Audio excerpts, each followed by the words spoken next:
Now, ridiculous bans and conditioning.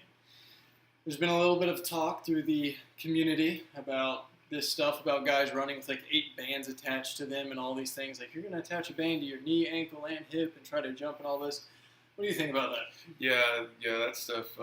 I think there's benefit in bands as a whole, Right. but not these ridiculous apparatuses. Like, I had a guy in high school that kind of trained some of the other players. I never really cared about what he did, but he had one of those jump trainers. So one of those things, it's a belt. Yeah, basically it's like a belt.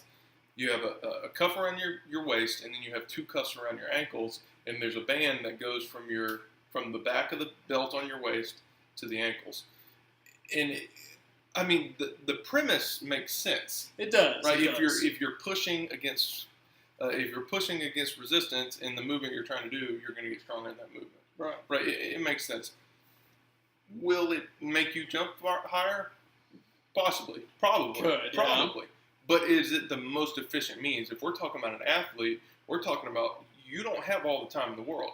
If you're a high school athlete, you're only going to play those 4 years, and that's all you got. So you gotta be extremely efficient with your time. You don't have much. So spending all this time on this jump trainer probably isn't going to be your best bet. If you can only back squat 185 pounds and you're trying to jump higher, and you're over here messing around with this jump trainer thing, that's not you're barking up the wrong tree. You need to create.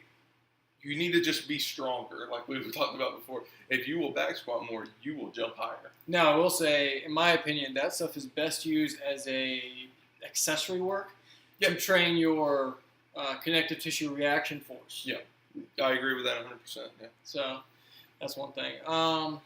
Overspeed training is something that I really like. I like overspeed training with bands. So one of the things we used to do was you would have a band that goes around 2 people's waists. You'd back up, and then you would use the band tension to pull you, maintaining good posture and position through your sprint. Yeah.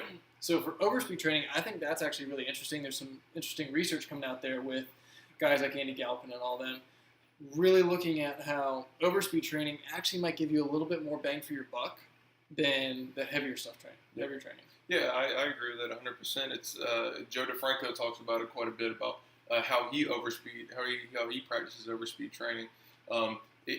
He does it in 2 big ways. He does it absolute strength and relative strength. Right. He does it in the way he does absolute strength. Joe DeFranco follows a lot of conjugate West Side method. Yes. So he does use bands on a box squat where that band is going to pull you down faster than the weight would by itself. So there we're practicing overspeed training there, and as we're pushing back up against the band, we're practicing moving the weight harder than we have to. So you're asking the muscles to contract harder through the movement. Also, Joe DeFranco talks a lot about downhill sprints. Yes. So that's overspeed training in itself. Now he's kind of leery about the younger people doing it because it does require a lot of control. Yeah, it does. To be able to do it. So that's not for everybody.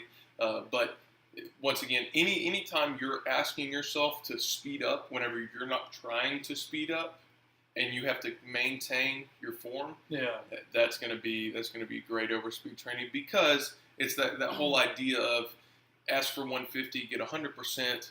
If I'm doing this thing that's kind of trying to pull me out of control and I'm making myself stay in control. Well, that's the whole point of training. Yeah, right. Yeah, that's the whole overload principle. So yeah, if I'm doing this thing that's trying to pull me out of control and I'm staying in control, I'm gonna stay in even greater control when it's just a normal condition. Yeah, the whole point of training, really, from my perspective, I don't know if you share this, is maintain posture and position, no matter what. And the way we're gonna challenge that is load, speed, how tired can we get you, and all that. Yeah, no, I agree with that, because technique, whatever your technique may be, it's a technique for a reason. A technique is just the most efficient way you can apply force. Yeah. Right. And if you're keeping technique, you're applying the most efficient amount of force. And that's why I love something like CrossFit or something like that, because I can immediately see, there you go. Yeah, that's absolutely. Yeah, that's the greatest challenge to maintain technique. Yeah, try doing 30 snatches and not break. Yeah. That'll test you.